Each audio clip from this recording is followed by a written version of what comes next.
sounded like you were a professional on this. I don't know. I need another audition before I'm willing to risk standing out there in front of you. I got no place to hide.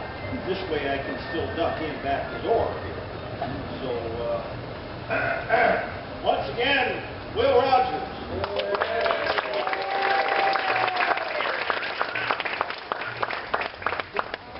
That's pretty good. Maybe you have done that before. I won't risk passing that.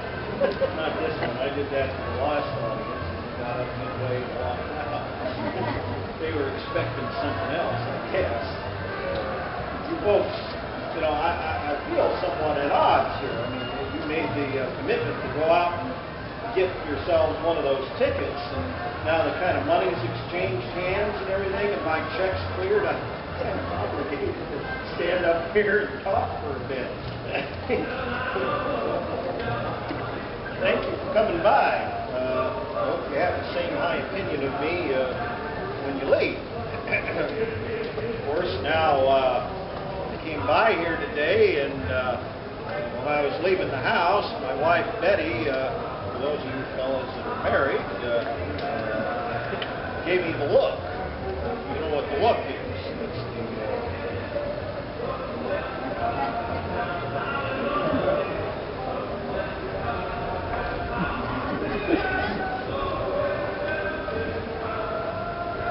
look, checking to see that everything is tucked in and buttoned up and put away perfectly, and that I'm not going to be an embarrassment or such. She says, now wait a minute. You're going out to talk to those nice folks at the Homestead Museum, and you're going to go out looking like that? I haven't. I thought about what she said, so I went in and put on a tie. So maybe it's more of a formal occasion. I know you folks are already somewhat committed because you found the shadiest spot on the grounds. I know you won't be leaving here for another 20 minutes or until the sun changes, which will be about 20 minutes. So thank you for making that level of commitment to things. Well, it did occur to me you might not have any idea who I am. My name's Will Rogers. Former in a Wild West show with Captain Jack. You heard of him.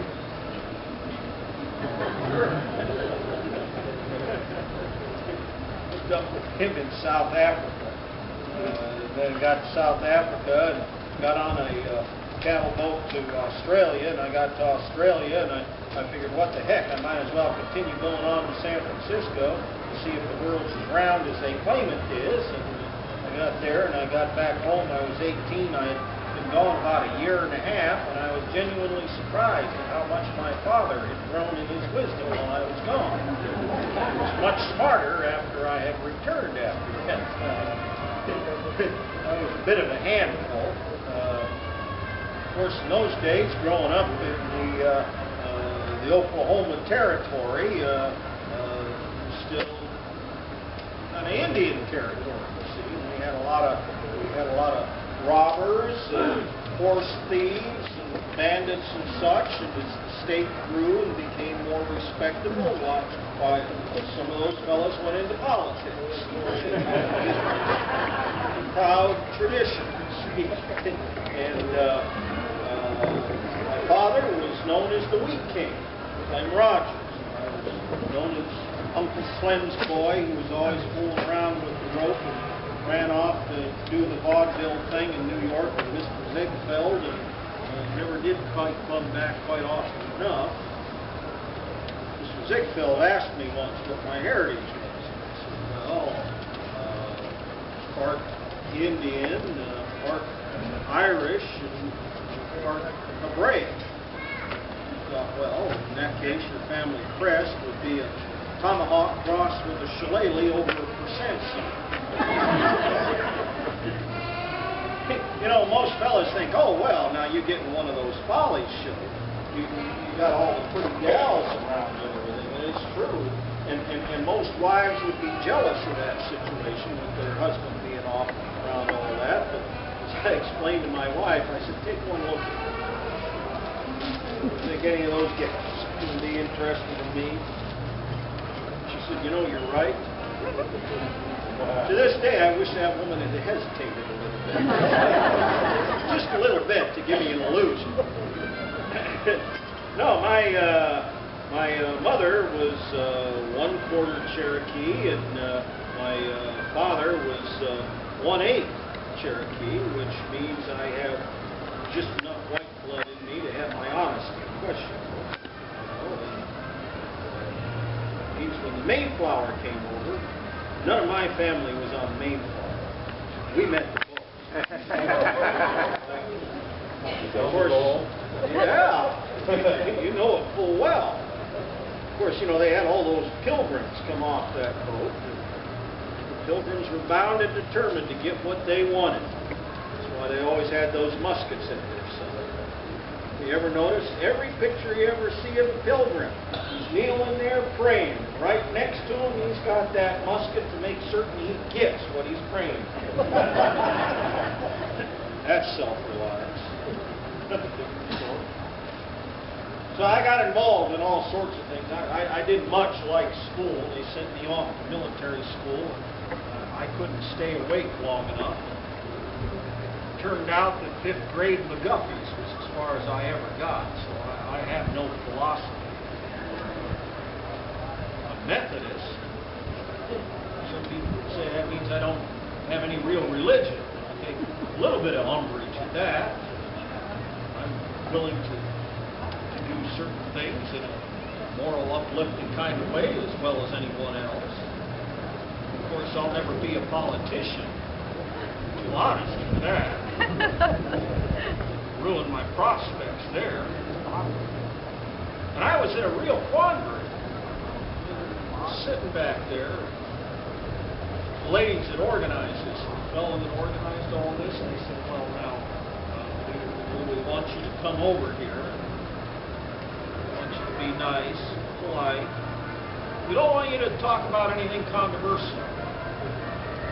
We don't want you upsetting anyone. Well, what exactly does that mean? They said, well, we don't want you talking about religion.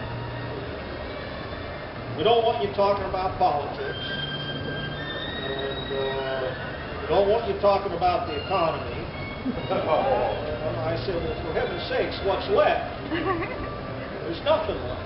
They said, we'll talk about that. All right, I'm an expert at nothing. I know more about nothing than you thought you'd ever want to hear. Believe me, there may be a test of it all at the end of this, and you might have to call for it. I know I'm an expert at nothing. All my in-laws say it's so. So I have it on the highest authority. Funny thing about in-laws is that I don't know how many of you folks have been out here in California for a while. We got it nuts, I'll tell you that. Ever notice those relatives that you can never quite seem to find? How they start showing up on your doorstep every January and February, and then when the snows melt back home, they drift on back. If you want to find anybody that's a long-lost relative, move to California. They'll be knocking on your door soon enough. I'll tell you. Oh, heck, I can't help this. Crazy politicians. You know, no experience is required to become a politician. Oh, it's a great bit of folderol to sign on for. You know, say, become a congressman. Get a pension. Why sleep at home when you can sleep in the Senate? I suppose there's something to recommend.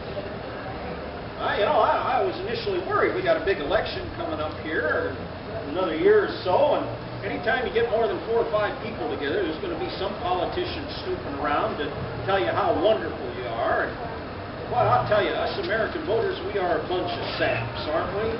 Oh, I'll tell you, we vote some poor fella in there, and it's like going to a wedding, sitting there in the wedding, looking at the bride and just shaking our heads, wondering what it was she ever saw in the fellow that she was about to marry. And that's the way we are, and then we're stuck with the results.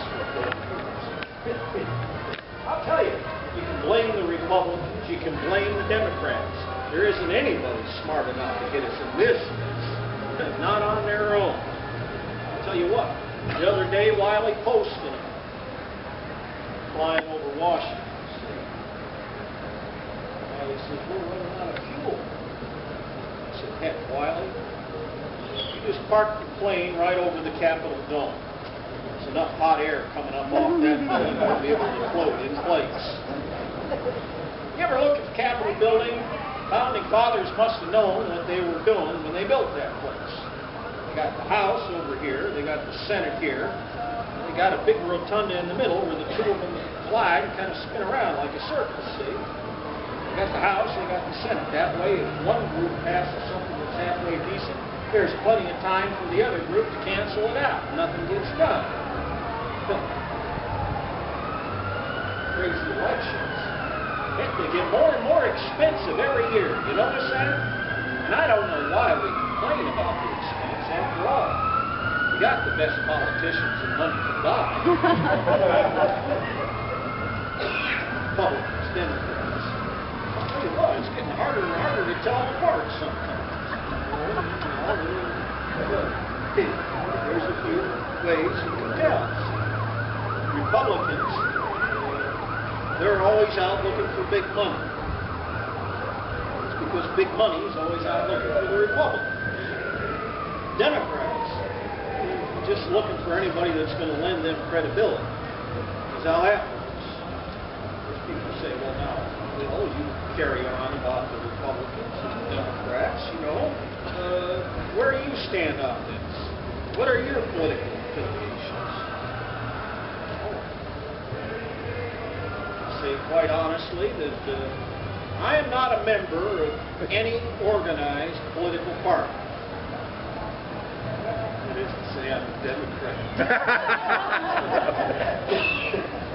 Democrats aren't organized. If they were, they'd be Republicans. I don't make any of this up. I just tell the truth. You get right down to it. Congress is just nothing but a bunch of kids that never done grown up. Yeah. Why can't they do something decent for us? Couldn't they, I don't know, why couldn't they eliminate mortgages? I don't know. Get after some of these fellows in the banking business. Don't make anything for misery. Imagine, you ever notice how the banks, they can borrow the money for practically nothing, but they charge us 8 to 9%? I'll tell you what, you should get the Congress and the Senate and this government to do some decent stuff for us. Then again, on the other hand, maybe it's a good thing that they're not more capable. If you imagine the real mess we might get in if some of them were more efficient. That's kind of frightening. Of course, now, I don't know if you folks realize this, but most of this stuff, I don't have to write. I just subscribe to the congressional record for the facts. Well, you might not know this. You might not understand or know this, but anything that happens on the floor of the Senate or the House, you see, is written down. Did you know that? It's written down. It's made part of the permanent congressional record. The other day, this senator gets up, and my name had been mentioned, see, about some bill or something for my name was mentioned. Personal record. So he stands up, he says, I object that the name of this comedian is going to be placed permanently in the congressional record. I can understand the jealousy. I mean, as a comedian, I have the toughest job in the world. My option's up at the end of every joke. Some of these fellows that we elect to office, they're true professionals. Every time they make a joke, it becomes a law. Every time they make a law, it's a joke. Must make us the punchline. Tell you what, we really are kind of crazy about it.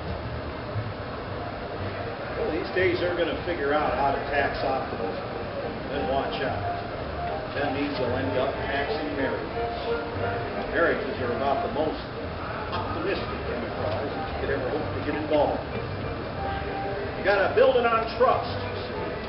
The other day, a young fella came up to me and he says, well, I'm thinking about getting married, but I don't know if I can trust them. I said, well, son, you better learn to trust women. After all, they've been eating their food for 2,000 years. I'm not making any complaints. Well fed. My needs are simple. Things can get a little complicated. I was reading this newspaper. I'm sitting in there for a minute trying to figure out what I'm going to talk about. I told you I was an expert on nothing. That's why a newspaper comes in handy. They were to eliminate all the articles on crime and murder and such. There'd be nothing to write about. All you'd have is a sports page and comics. That's all you'd have left. I mean, here's the point. I saw this, I couldn't quite believe it. They keep talking about the crime. Crime going on in the city. Certain areas of the town are dangerous. You don't want to go down there. Here's my case in point. It says, yesterday morning, an innocent bystander was shot in downtown Los Angeles. Who's that for? Folks, if you go downtown to Los Angeles and stand around long enough looking innocent, someone will shoot you. Of course, this makes it easy for the police department. They can shoot in any direction, and whoever they hit is bound to be guilty of something. That's the way it is these days. It's the international news that really gets interesting here. No, they're still talking about home rule in Ireland. Okay. Right over there, where a quart of scotch is under 20 cents. How much more freedom do the Irish want?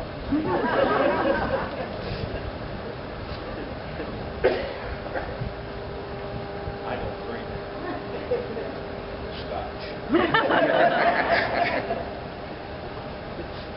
This was a favorite. Any of you folks ever been to Europe, traveled to France? The French people, they got a way of doing things. They said, on the Riviera in France. For those of you who don't understand, I guess the Riviera, that's near water. Not a river. Near water, okay? They found a bunch of people wearing no clothes and not particularly caring who they were married to, and they called themselves a cult. And over here, we call that society. Now this is what caught my eye about this article. This later went on to say that a bunch of American tourists were hissed in stone, but not until they had finished buying and making their shopping.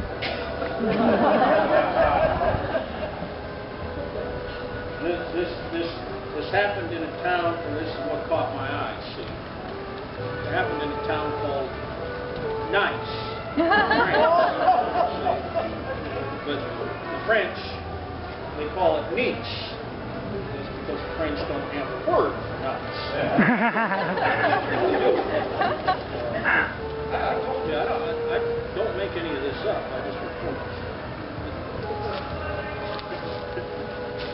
Here's another poll. Americans confess that they want to bring all the boys home from Germany. You want to know, you ever wonder why we still have troops in Germany? You can't bring them home, some of them aren't married.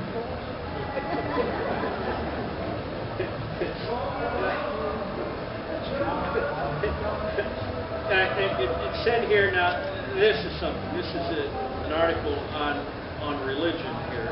It says, some old boys claim they've been dead and come back to life.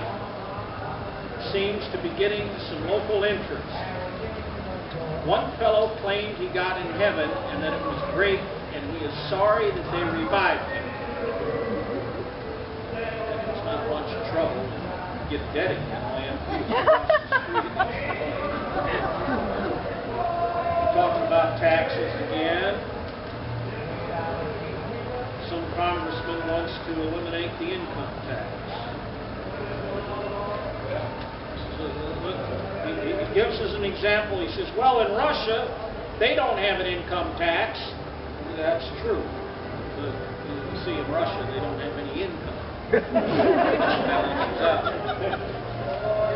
Fellow on the other side of the aisle says, well, why don't we eliminate the earned income tax? Well, that's interesting. Lower the earned income tax. How many of us on salary will actually admit that we earn our income? It gets complicated. Somebody the other day said, well, now, if you were in charge of things, what would you do? That's an interesting little wax.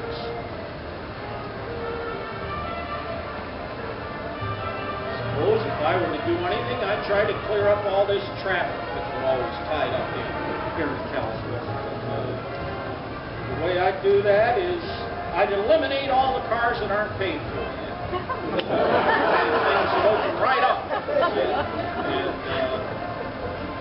Then I'd eliminate all left-hand turns. People can get to where they're going right away. Of course, there's no shortage of promoters in the area. Remember a while back when we had those heavy rains down here and it was flooding down around Hollywood and everything. I remember walking around down there and this big ark-like boat came sailing down Hollywood and Vine there, and a fellow with a long beard leaned over and looked down, and I said, well, you came to the right place. If you're looking for two of everything, you're going to find it in this town. People keep asking me, well, you're in the movies.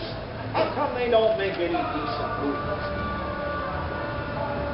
What's a decent movie? The decency code people say, well, you need a movie that's clean and uplifting. The exhibitors say, well, if the movie's clean and uplifting, nobody's going to come to see it. The novelists say, well, what's the point? They don't make the stories, we sell them. The scenarios say, well, we can't match up any of the pictures to their writing. And the public says, hey, if we wanted to be morally uplifted and entertained, we wouldn't go to the movies. An actor is just a fellow that has more ham in it than the next guy. The only thing that an actor can start is a fad or a divorce. Seems to be too much of that. So I don't know that I could fix anything. But I'll tell you what. Keep going on about the tough times in this country, everything going wrong and everything else. Well, maybe they're right. Then again, on the other hand, do you know of any other country where you got a long line of people waiting to get in? You're not going to see that anymore.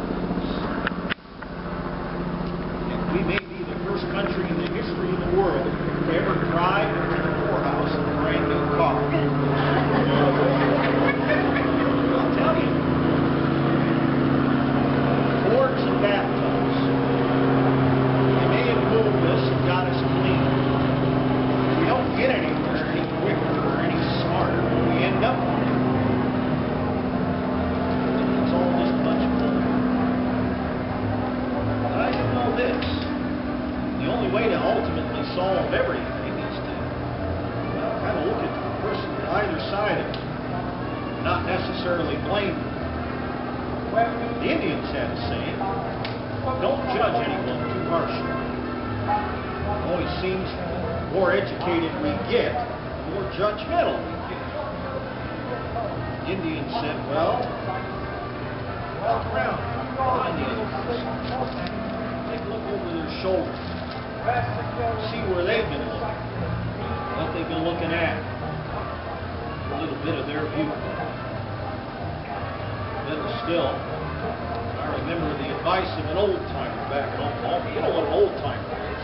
An old-timer is someone that's been around long enough to be old. This fellow says to me, he says, well, never approach a bull from the front, a mule from the rear, or a fool in any direction. That's the best piece of advice I can. I want to thank you for coming on by. compliment you in particular for wearing colors that don't appear anywhere in nature. I couldn't make it work.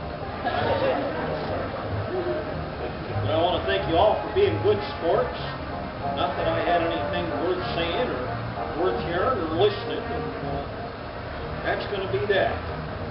So unless you have another question, and no, I won't co-sign on that. My glass of water.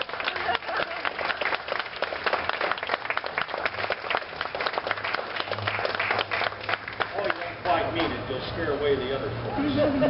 Yes, sir. Some people think someday we'll be able to stay home and turn on a special kind of radio and watch movies at our house and never go outside. You think that would be a good idea? Well, the day they do that will be the day that it's worth spending outside. That's all I can see. I honestly don't know what movie would be worth watching inside on a day like this. They keep trying to make them. I don't know if they'll ever succeed. You have a question? No, don't be nervous. Your father won't sing. I don't know, kids are so precocious. Yes? I seen in the newspaper there that who was the first balance the budget? You think balancing the budget's going to work? How long you been married? Is such a thing possible? To balance anything? I mean, we really are a bunch of saps in this country. Is it possible to balance anything? Well, you know, it's not the first payment that hurts you. It's the next 12. Maybe we shouldn't extend it much past that. It's not the payments that hurt you, it's the interest. Insofar as balancing anything, well, there's always going to be somebody with their finger on the scale. I don't know who to watch sometimes.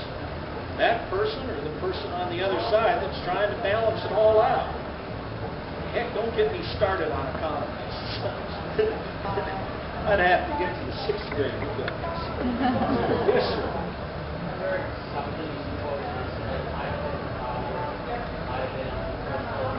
You're not an attorney.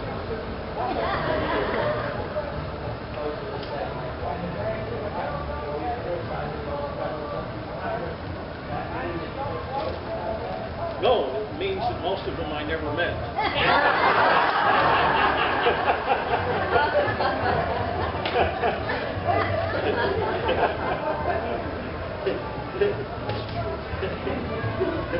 Any other questions? That's it. So now you know it all. That's right. So you got no excuses left. Well, you folks have a pleasant afternoon, and I hope you enjoyed yourselves, and hug the missus and kiss the babies.